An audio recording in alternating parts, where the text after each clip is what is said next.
Vos, Flavia, habías preparado una encuesta, ¿no?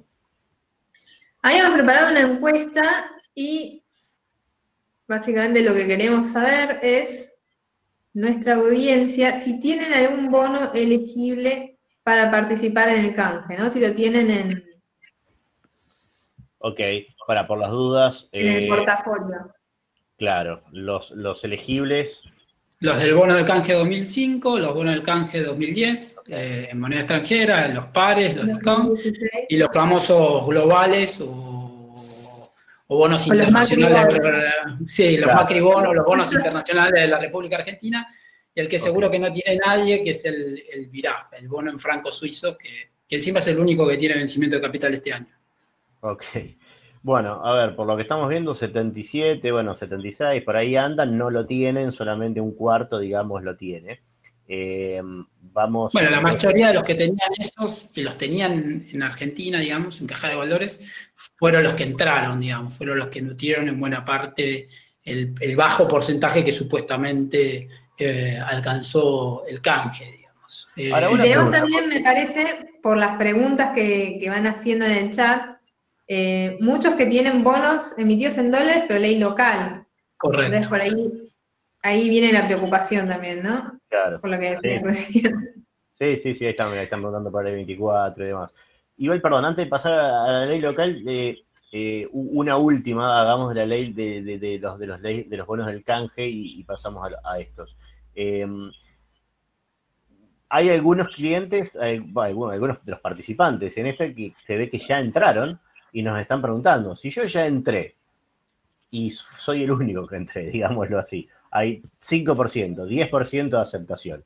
¿Qué pasa conmigo? ¿Qué pasa si hay default? ¿Qué pasa si no hay default? Bueno, ahí depende también de lo que haga el gobierno, ¿no?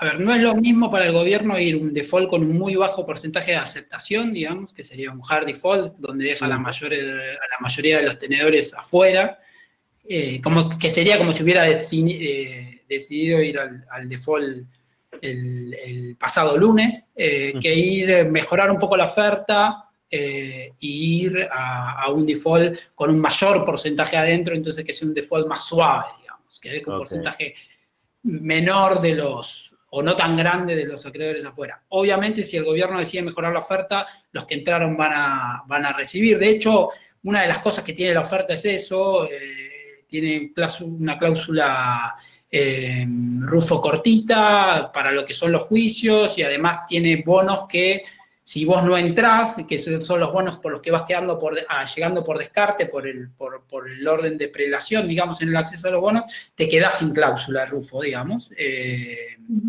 Entonces, el canje en ciertos puntos intentó por ese lado, por la negativa, lamentablemente, generar ese incentivo.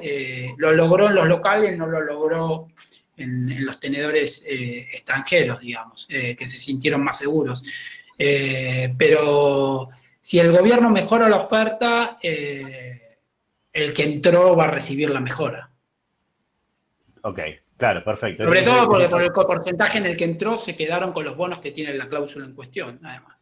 Claro, está bueno saber que, digamos, por haberte apurado, a lo mejor no salís perdiendo, porque si hay una mejora, vos también la mantenés. Correcto.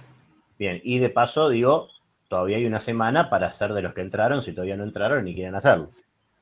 Sí, bueno, eso generalmente fue lo que primó en los tenedores locales. Repito, no así en los tenedores externos y sobre todo en los que tienen bonos con cláusulas más duras, que son los 2005, los del canje 2005, los de 2010, que sienten que tienen derechos más fuertes, digamos, y para los cuales requieren una oferta bastante mejor para renunciar. Bien, y después otro tema otro tema relacionado a esto, veníamos hablando de que de acá el 22, bueno, que queda esta semanita, va a haber muchas novedades, digamos, y en solamente una semana básicamente nos vamos a enterar si Argentina entra a default o no. Aclaremos, perdón, por las dudas, que siempre está la posibilidad de que Argentina pague los 500 millones de dólares. Y no entre y siga negociando. Y no entre, correcto, ¿no? O sea, el viernes que viene podríamos poner 500 millones y seguimos. Sí, pero bueno. En la estrategia de negociación de Argentina, que empezó siendo muy dura y empezó con esa amenaza, sería un nuevo debilitamiento, digamos, de la capacidad de negociación. Lo que no significa que no sea el mal menor, lo es, digamos, pero Argentina ya hizo una oferta muy dura que tuvo una baja aceptación, tuvo que extender el periodo de negociación. Si paga y vuelve a extender, su capacidad de negociación va a ser cada vez menor, digamos, lo que no significa que no sea el mal menor. Yo sinceramente pienso que sería el mal menor llegado a ese caso. Claro, o sea, porque si no la alternativa es default, digamos. O sea, correcto. También es cierto que, digamos, también es cierto que el mercado viene priceando el default hace mucho tiempo, digamos.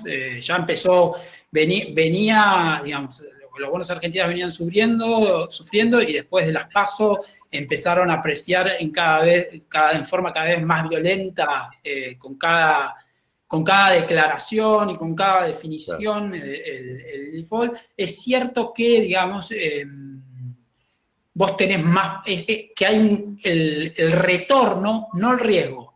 Es una diferencia importante esa. El retorno es asimétrico, digamos. Es cierto que tenés más para ganar si no hay default, pero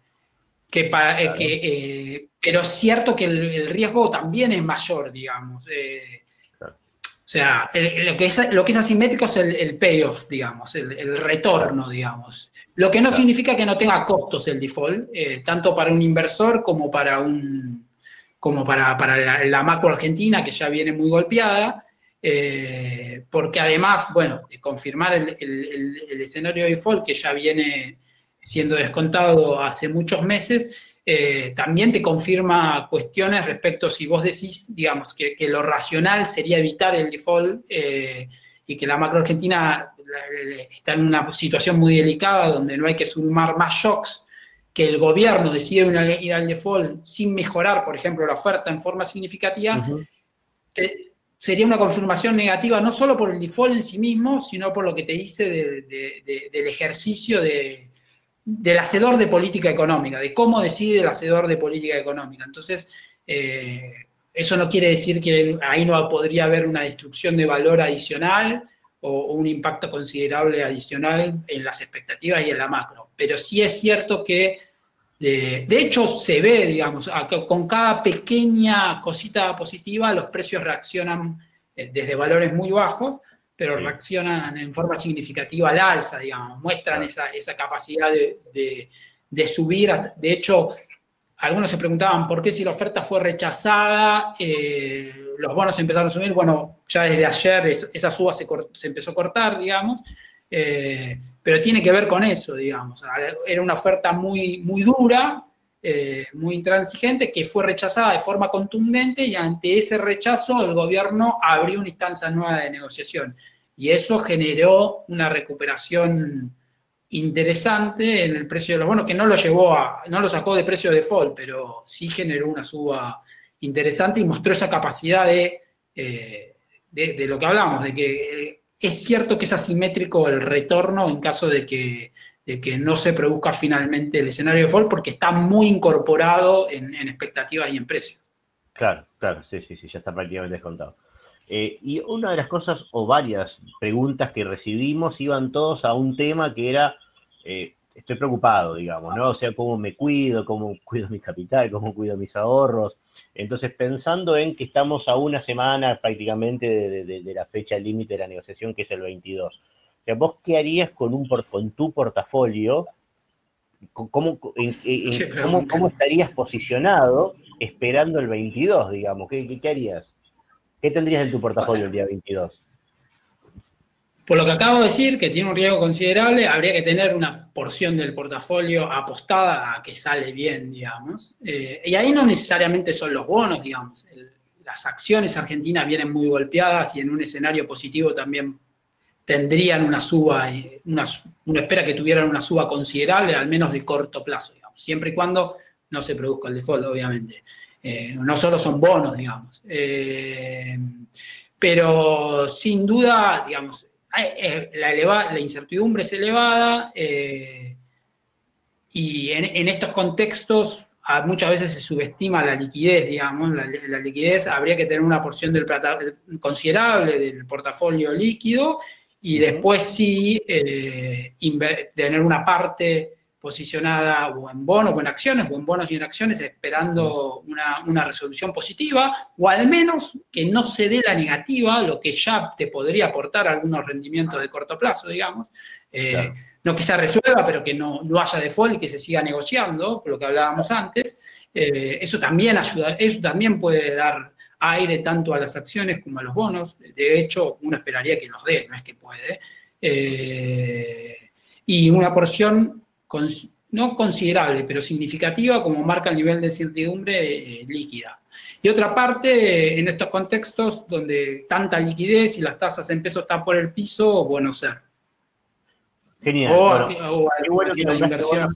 porque me diste el pie justamente a la siguiente pregunta, porque yo voy preguntando como por categorías, digamos, ¿no? Entonces cubrimos el tema de los bonos en dólares bajo ley extranjera y eso muy influido justamente con lo que pase con la negociación.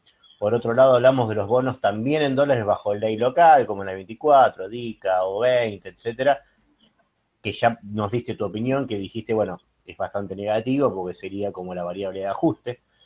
Pero también quedan los bonos en pesos. Dentro de los bonos en pesos, o sea, bueno, como los bonos indexados por SER, como los bonos indexados por Badlar, que hasta ahora, esos sí se han cumplido, está medio en duda, digamos, si se consideraba o no en pesos un bono dólar link, en realidad que técnicamente me lo pagás en pesos, pero está vinculado en dólares, y el AF20 ha tenido esta oferta de renegociación y demás, pero, digamos, el resto de los bonos en pesos se están pagando en tiempo y forma. ¿Vos tendrías en tus portafolios esos bonos? A ver, el gobierno no está demostrando restricciones o demasiado purito intelectual a la hora de emitir, digamos. No tiene restricciones legales o en su régimen de política económica que se lo impidan, con lo cual no es que no haya riesgo, de hecho la brecha está creciendo a niveles significativos y rápido, digamos, pero uno no esperaría que ese tipo de bonos no se paguen. En todo caso, por eso decida bono ser, digamos, en todo caso se licuarán, digamos. Se licuarán en dólares y se licuarán probablemente un poco menos en pesos, digamos. Bueno, si vamos a un escenario malo. Y una salvedad. Obviamente en un escenario donde el tema de la deuda, ley extranjera, se resuelve positivamente, la deuda local también se recupera, digamos, va a tomar el shock positivo. De hecho, los bonos ley local también lo están mostrando, digamos. Cuando hay avances positivos, también muestran capacidad de suba. Ok. Sí, aprovecho otra pregunta que te tengo acá, y estoy viendo la discusión que está pasando en el chat en este momento, y justamente vos mencionaste, y están hablando, acerca de la deuda intrasector público. Si podés darnos un poquito más de detalle de qué tamaño es eso, y qué puede hacer el gobierno. Ponle que no la paga. ¿Cómo le impacta al mismo gobierno no pagarlo, digamos? ¿Cómo resuelve eso? Bueno, mucha deuda de la intrasector público, primero es con el Banco Central. Letras intransferibles, adelantos transitorios. Después está el Fondo de Garantía de Sustentabilidad, que tiene títulos, en realidad. Muchos títulos que están en poder del propio sector público. Lo que pasa generalmente es que esa deuda se paga porque es fácilmente canjeable. De hecho, quien participa más activamente de muchos de los canjes que estamos viendo es el propio sector público, y la suerte de esos canjes suele ser muy positiva cuando el bono que se canjea es un bono con alta participación del sector público. Entonces, esa deuda, por eso, de hecho, muchos miran qué bonos tiene el sector público y que están en pequeña proporción en el mercado, y compran esos bonos con el reaseguro de que ese bono no va a tener problemas, porque en realidad la porción privada es pequeña, digamos, y el grueso es sector público. ¿Qué ejemplo? ¿Tenés en mente algunos ejemplos de esos bonos? Bueno, el Bonser era un buen ejemplo, digamos. El Bonser era un buen ejemplo, digamos. El grueso del Bonser lo tenía el Fondo de Garantía de Sustentabilidad. Y fue un bono que tuvo una historia relativamente positiva, digamos. Bueno, en realidad, no relativamente, fue positiva, digamos, sobre todo en comparación con otro bono como la F20, digamos, que era un bono que era tenía el problema de que se percibía en dólares, digamos. De hecho, era un bono que tenía su capital en dólares, pero pagaba en pesos por cómo habían quedado la evolución de las variables, digamos. Por cómo había quedado la evolución de las variables. Y bueno, pero era mucho privado y mucho inversor extranjero, digamos, y lo que terminó primando en realidad fue eso. Okay. Que no tuvo capacidad de refinanciación. Lo que estamos viendo es que el gobierno, en realidad, el gobierno habla mucho de reconstrucción de la curva de deuda en pesos. En realidad lo que está haciendo el gobierno es refinanciar la deuda que le vence en pesos, digamos. No está teniendo capacidad de endeudarse en pesos. El déficit lo está financiando con emisión, está volcando mucha liquidez con tasas bajas, y eso le permite por ahora refinanciar buena parte de los vencimientos de capital en pesos.